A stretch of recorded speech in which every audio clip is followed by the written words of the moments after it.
Welcome to this explainer. Look, if you're a modern corporate executive, consider this your ultimate survival masterclass. Today, we're analyzing a seriously fascinating source that takes 16th century Machiavellian dark psychology and translates it into an unapologetic, highly strategic framework for today's boardroom. If you've ever found yourself wondering why traditional fairness just doesn't seem to apply at the highest tiers of your industry, well, we're going to break down exactly why.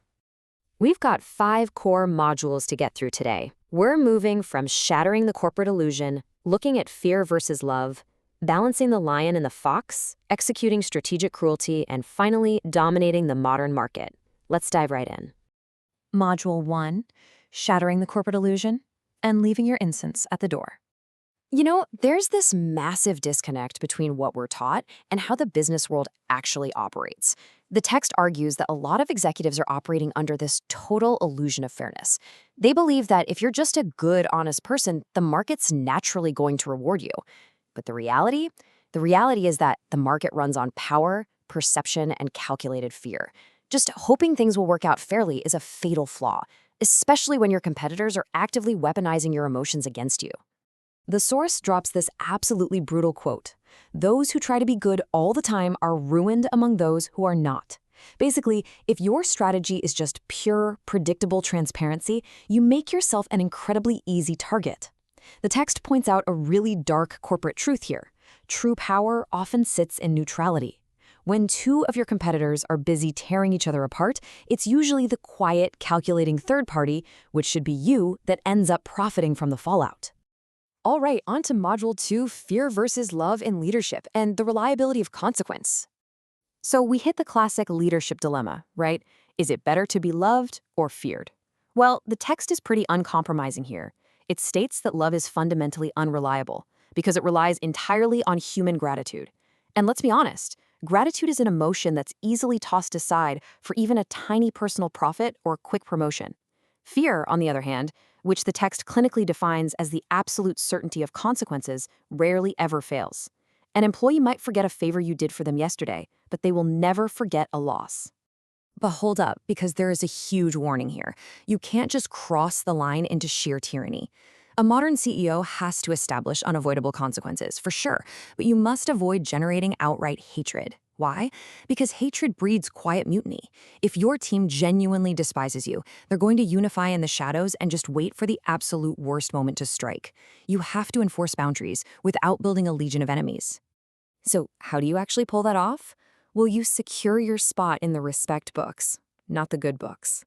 You do this by making your approval incredibly expensive. If you're just always agreeable and giving out praise, your value drops to zero. You want to keep a hidden, dangerous strength concealed behind a really calm exterior. In almost any boardroom, the most powerful executive is usually the quietest one, because everyone already knows they can unleash a storm if they're actually provoked. Moving to Module 3, the lion and fox balance, archetypes of survival. To really survive out there, the text argues you have to master a dual dynamic. First, think about the brute force of the lion.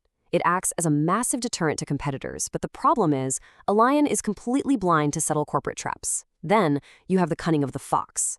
The fox detects deception and hidden agendas instantly, but lacks the raw capital and power to fight off larger threats. Relying on just one of these archetypes is basically a guarantee of failure. You absolutely have to dynamically balance these two. You use the fox's vision so you're not jumping blindly into every single great deal or falling for sweet-talking partners. But the second a boundary is explicitly crossed, that's when you channel the lion. You push back so loudly that the next 10 people will think 100 times before testing you. And interestingly, the source makes a highly controversial claim here. A truly strategic executive should only keep promises as long as they actually yield power, and quietly break them the second they become chains. Which brings us to Module 4, Strategic Cruelty in Business and the Mechanics of Harsh Action. This brings up a truly chilling rule from the source. It says, if an injury has to be done to a man, it should be so severe that his vengeance need not be feared. That translates incredibly directly to modern corporate restructuring. If you are ever forced to remove a rival, dismantle a legacy department, or execute a hostile takeover, the text insists you must do it so completely that retaliation is literally impossible. Half measures in business, they just create permanent enemies who are going to wait around for revenge. Okay, let's break down the actual mechanics of this because it's all about timing. The source splits this into two exact steps. First, you have to deliver all your harsh news, the layoffs, the budget cuts, the restructuring, all at once. The shock needs to be singular, immense, and sudden, so the organization can quickly normalize and move past it. On the flip side, step two says you need to farm continuous gratitude by dripping out the rewards, the bonuses, and the benefits really slowly over a long, extended period of time. And listen, when you are forced to neutralize a corporate threat, you can't just remove the specific individual. You have to dismantle their entire internal network. You can't just snip the weed at the stem. You have to rip out the roots. If you leave their allies intact, the text argues that they will absolutely return. And next time they're going to be a whole lot smarter and deadlier. All right, our final section, Module 5, Dominating the Modern Market, Machiavelli and Silicon Valley. It's fascinating to look at how these 16th century concepts map perfectly to the modern world. The tools have completely transformed, but the core game is exactly the same. Think about it. The 16th century king, that's today's CEO. Physical stone forts have just evolved into sprawling, hyper-secure data centers. And instead of literal swords, today's executives wield information and PR. Whoever controls the data and dictates the narrative is effectively the modern prince. Execution today is all about misdirection, right? Do people really judge your actual work or just what you choose to let them see? The text highlights that controlled visibility is literally everything. We see this play out constantly with disruptive startups, acting like surgical strikes. They build in total secrecy in the background, only to pop up and attack legacy players with overwhelming force and zero warning. The source also digs deep into the sheer power of social engineering. The idea is that distraction is the ultimate key to control. By keeping the public or even your own internal workforce distracted with minor everyday spectacles, you give yourself the cover to execute major structural power shifts entirely unnoticed behind the scenes. Give people the illusion of choice within a highly constrained set of options, and you maintain total control without ever looking like the bad guy. So the text leaves us with this incredibly stark, almost uncomfortable question.